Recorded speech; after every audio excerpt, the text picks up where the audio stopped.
What's up? Today I'm going to show you how to take your handles next level in basketball fast. I'm going to give you the 5 biggest keys to making your moves more ankle breaking. Coach Jesse Minshew with Get Handles Basketball, where I show you how to play like the pros. If that's something you're looking to do, make sure you click that subscribe button and that little bell icon to get on that notification squad so you can catch the newest videos. And if you need help on improving your game and anything else, check out my channel. I probably got a video on it already, but if I don't, leave me a comment down below and I'll try to get you a video ASAP. First big key is that you have to get some momentum going out of your defender. It's really hard to break a defender's ankles if they're just stationary and not moving, right? It's when they start moving that they fall to the ground, that they trip up over their own feet, all that stuff. So there's 2 ways you can go about this. Number 1, you can do it just by selling a really good fake, that reason to get them moving in the direction that you're faking. That one takes a little bit more skill though, and you have to really start paying attention to the details. But the easier way to go about it would be to get your body moving. Now when you have momentum, they have to move, right? Because if I start moving here and my defender doesn't move with me, I'm gonna get past him easy. He's gonna get his butt put on the bench by the coach, right? He has to respect me coming here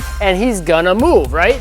Once you get that momentum going, now when you start making changes of direction and things like that, it's gonna be a lot easier to get them to fall, trip up over their own feet, all that. But the key is to either A, get them moving really, really fast, or B, trying to make them have a really abrupt stop or change of direction, things like that. The big thing you wanna pay attention to is trying to catch them unexpectedly. When they're in a position where they don't see it coming that you're gonna change directions, or they don't see it coming that you're gonna cross and then come right back this side. But you gotta take advantage of that momentum. If you don't get that, it's gonna be really hard to break someone's ankle. This next secret's one that you're probably not thinking of, but before we get into it, if you're digging the video so far, make sure you click that like button for me. And if you haven't, click that top link in the description down below. That's a 100% free ball handling workout called the Defender Destroyer workout. That's already helped thousands of players, and I'm sure it'll help you too. Just click that link, pop in your email, and I'll send that to you instantly for free. Next big key, you've got to be unpredictable.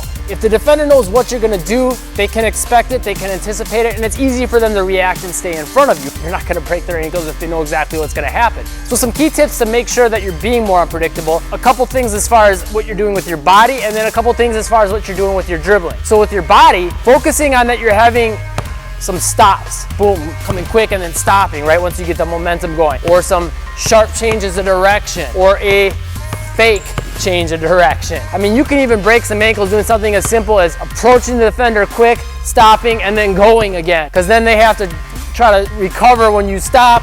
They maybe will go flying, then they'll try to come back up on you when you stop, and now you go forward again, and they're trying to do this. That's a hard change of direction for them to make. Good chance you'll get them to fall. On the dribbling side of things, you want to pay attention to having different types of dribbles. A couple things you can do for that is, number 1, having a higher dribble, having a lower dribble. Mixing that in with your crossovers, your in and outs, your between the legs, right? You can do a low one, you can do a high one. You can float the dribble more and then go into a quick movement to startle them, catch them with something unexpected. You can have the dribble up higher and do more of a pound dribble instead of floating it. You can have a slower, low dribble to kind of bait the defender in to try to get them to steal the basketball. You can push it out there to bait them to try to steal the basketball. These are all great options to catch them with something unexpected. Being unpredictable and kind of bringing more of the art side of ball handling into the mix is one of the best ways to break ankles, because it's going to give the defender something they won't see coming. This next key is something that's really overlooked, but it's one of the best ways to really kind of put your defender to sleep and then startle them into moving, or vice versa. All it's going to be is a change of hip height, something that most people don't think about. But the way your hips are positioned is gonna subconsciously, whether the defender realizes it or not, give them an indicator of how they should be thinking and reacting to you as a player. If I'm dribbling and I'm more upright, they think I'm just chilling, right? They're probably not gonna be playing me super intense unless they're a really aggressive defender. If they see you chilling,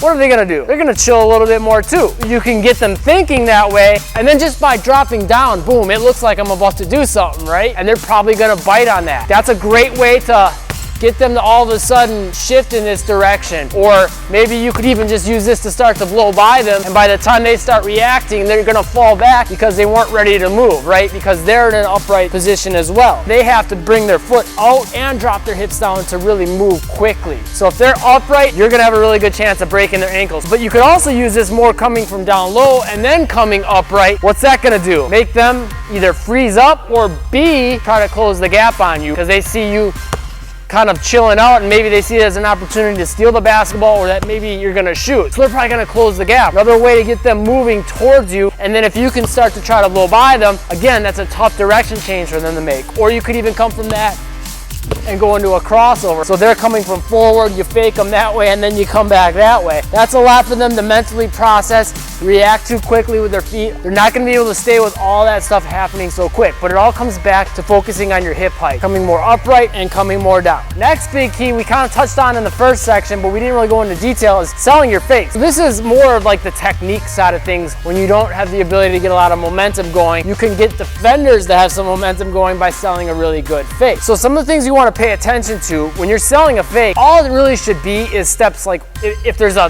3-step process to do a move. So let's say your first step to beat the defender, you take a hard dribble, you start leaning this way with a little bit of a step, and then you take the second step. Step 1, 2, and then 3 would be here. A good fake should be is step 1 and 2, okay? So the dribble and the step. 3 would be different. Any of your fakes, whether it's your shot fake, hesitation, any of your pump fakes, it should look as close as possible to the thing that you're faking, the steps 1 and 2, and you're just gonna change step 3. Couple things you wanna pay attention to though that will help you put this into place is focus on what your eyes are doing during your fake. Focus on what the basketball is doing. Focus on what your feet are doing, and one of the most overlooked things, like we talked about in the last section, your hips and your chest. So when I'm selling a fake, I wanna make sure I'm stepping in this direction, I'm looking in this direction, I'm moving the ball in this direction a little bit. My hips and my chest lean in this direction, and then I cross over and come the other way. All those pieces put in place that